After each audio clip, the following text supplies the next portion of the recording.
DJ Mayora. Ituring ninyo akong dakilang kabit. Itago po ninyo ako sa pangalang Maria. Maria na taga Isabela. At isang kabit ang tawag sa akin ng mga tao na nakapaligid sa akin. Tama po DJ, may 4 po na anak ako at kasal po ako sa aking asawa. Nagsama po kami ng aking asawa sa loob ng 9 na taon. Hindi na po ako masaya since nag-asawa po ako. Alam ninyo, tinuruan ko naman mahalin ang aking asawa, kaso hindi ko po magawa na mahalin siya. Ganun bang factor? Napilitan lang po ako DJ Mayora na magpakasal sa kanya dahil yun yung utos ng mga magulang ko.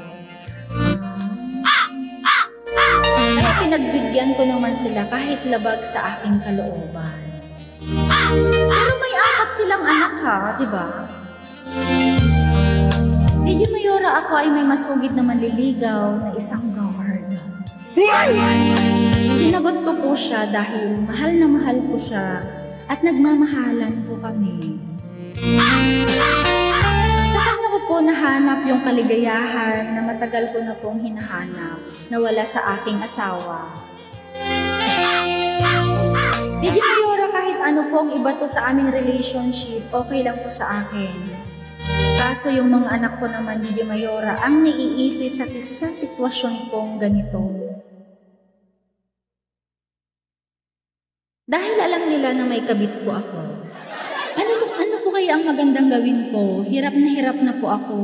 Maraming salamat po sa pakikinig. Payuhan po ninyo ako, nagmamahal, Maria. Ay. Hay nako. Ano nga bang may papayo ko kay Maria?